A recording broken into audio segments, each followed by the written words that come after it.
வாழ்க்கைனா என்ன? வாழ்க்கையோட நோக்கம் என்னன்னு கேட்டால் எல்லோரும் ஆளுக்கு ஒரு ஆன்சர் சொல்லுவாங்க. அதில் எது சரி எது தப்புன்னு நம்மளால சொல்லவே முடியாது. ஏன்னா அது ஒவ்வொருத்தருக்கும் ஏற்ற மாதிரி மாறிக்கிட்டே இருக்கும். ஆனால் அந்த வாழ்க்கையை தான் நம்ம வாழ்கிறோமா அப்படின்னு கேட்டால் கண்டிப்பாக நம்மளில் நிறைய பேர் நோ தான் சொல்லுவோம். ஹாய் வெல்வெட்டீஸ், நான் உங்கள் மானஷா. நம்ம எல்லாருமே வேறு வேறு ஃபேமிலி பேக்ரவுண்ட், நம்மளோட ஸ்டார்டிங் பாயிண்ட் வேறு வேறு. ஆனால் இந்த சொசைட்டி ஃபிக்ஸடாக ஒரு ஃபார்முலா வச்சுருக்கு. இந்த மாதிரி படிக்கணும், அப்படி படிச்சுட்டா இந்த வேலைக்கு தான் போகணும், அந்த வேலையையும் ஒரு குறிப்பிட்ட சிட்டியில் போய் தான் செய்யணும் அப்படின்னு.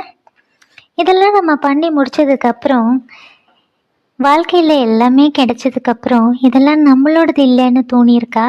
எனக்கு தோணியிருக்கு.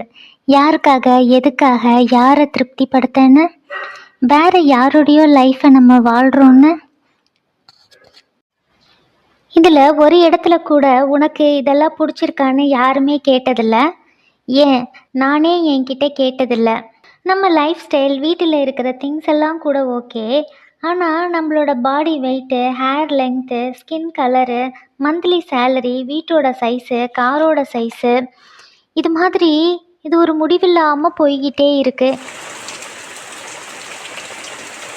கொஞ்ச நாளைக்கு முன்னாடி என்னோட உறவுக்கார பொண்ணு ஒன்று, உனக்கு வாழ்க்கையில் நோக்கம்னு ஒன்று இல்லவே இல்லையா அப்படின்னு கேட்டுச்சு. அந்த கொஷின் என்ன ரொம்பவே யோசிக்க வச்சுது. என்னடா அது அப்படின்னு நான் திரும்பவும் என்னோடய லைஃப்பை மறுபடியும் ரீவைண்ட் பண்ணி பார்த்துக்கிட்டே இருக்கேன். எதையாவது மிஸ் பண்ணிட்டோமா, ஏதாவது தப்பு பண்ணிட்டோமா, என்ன நடந்துச்சு அப்படின்னு. அவங்க அப்படி சொல்கிறதுக்கு காரணம் என்னென்னா, நான் கொஞ்சம் வருஷத்துக்கு முன்னாடி எல்லாரும் மாதிரியும் வாழ்ந்துட்டு இருந்தேன். அப்போ நான் ஒரு நோக்கத்தோடு வாழ்கிற மாதிரி எல்லார் கண்ணுக்கும் தெரிஞ்சிச்சு. திடீர்னு மினிமலிசம் ஃபாலோ பண்ணுறேன், சிட்டியை விட்டு வந்துட்டேன், நான் இப்படி இருக்க போகிறேன், எனக்கு இதெல்லாம் போதும் அப்படின்னு நான் நிறுத்திக்கிட்டதும் என்னோடய லைஃப்பில் ஒரு நோக்கம் இல்லாதது மாதிரி பார்க்குறவங்களுக்கு தெரியுதுன்னு நான் நினைக்கிறேன். பட் அந்த பொண்ணு நோக்கத்தோடு வாழக்கூடிய அந்த வாழ்க்கையை என்னால் ஒரு செகண்ட் கூட வாழவே முடியாது. ஏன்னா அது அவங்களோட வாழ்க்கை, இது என்னோடது. நம்மளோட வாழ்க்கையை வாழலாம். நம்மளும் எதை செஞ்சால் நமக்கு திருப்தி ஆகும், எதை பண்ணால் நமக்கு ஓகேன்னு தோணும் அப்படின்னு நம்மளும் சில சமயம் தேடி இருப்போம்ல. ஆனால் டெய்லி லைஃப்பில் பர்ஃபெக்டாக இருக்கிற மாதிரி இந்த சொசைட்டி முன்னாடி நடிக்கிறோம்ல. பீயிங் டூயிங்னு சொல்லுவாங்க. சும்மா ஒரு வேலையை செய்கிறது, இல்லைன்னா அதுவாகவே இருக்கிறது அப்படின்னு. நம்மளோட வாழ்க்கையை வாழ்கிறோமா அப்படின்னா கொஞ்சம் யோசிக்கணும் இல்லையா? நான் ஆசைப்பட்ட லைஃப்பை நான் வாழ்கிறேனா அப்படின்னு கேட்டால் கண்டிப்பாக கிடையாது. ஆனால் எனக்கு பொருத்தமில்லாத ஒரு வாழ்க்கையை நான் வாழலை. அந்த அளவுக்கு அவேர்னஸ் எனக்கு இருக்குது, அவ்வளோதான். என்னோடய லைஃப்பை திரும்பி பார்த்தோம் அப்படின்னா எனக்கு சைல்ட்ஹுட்னு ஒன்று கிடையவே கிடையாது, அடல்ட்ஹுட்னு ஒன்று கிடையவே கிடையாது. கையில் இருக்கிறது இப்போ இருக்கிற நாட்கள் மட்டும்தான். அந்த லைஃப்பை எனக்கு பிடிச்ச மாதிரி வாழ்கிறது ஒன்று தான் என்னோடய வாழ்க்கையோட பர்பஸ். அதைத்தான் நான் பண்ணுறேன். சக்ஸஸ்னால் என்ன? உங்களை பொறுத்த வரைக்கும் சக்ஸஸ்னா என்ன? எது கிடைச்சா நமக்கு சந்தோஷமாக இருக்கும்? நம்ம அடுத்தடுத்தடுத்து ஏதோ ஒன்றை தேடி போயிட்டே இருக்கோம். அப்போ அதெல்லாம் கிடைச்சிருச்சுன்னா நம்ம சந்தோஷமாக இருப்போமா? நான் என்ன நானே கேட்டுக்கிறேன். எனக்கு எது கிடைச்சா நான் திருப்தி ஆவேன், எனக்கு என்ன வேணும் அப்படின்னு அதை நோக்கி தான் நான் போயிட்டுருக்கேன். போதும், இது வரைக்கும் சொசைட்டி எனக்காக சொன்னதெல்லாம். என்னை சுற்றி இருந்தவங்க நிறைய பேர் நிறைய விஷயங்கள் சொன்னாங்க. அவங்களாம் இப்போ உயிரோடு கூட இல்லை. ஸோ எதையும் லிசன் பண்ண வேண்டிய அவசியம் இல்லை. நம்ம லைஃப் நம்மளோடது. உங்களுக்கு சக்ஸஸ்னா என்ன? உங்களுக்கு லைஃப்னா என்ன? உங்களோட லைஃபோட பர்பஸ் என்ன? உங்களோட லைஃப்பை முழுமையாக வாழ்கிறதுக்கு தைரியம் இருக்கா உங்களுக்கு? எனக்கு இப்போ தான் லேசாக வந்திருக்கு. எப்போச்சும் நம்ம லைஃப்பில் இன்னும் மிச்சம் எத்தனை நாள் இருக்குது அப்படின்னு நீங்கள் கவுண்ட் பண்ணி பார்த்துருக்கீங்களா?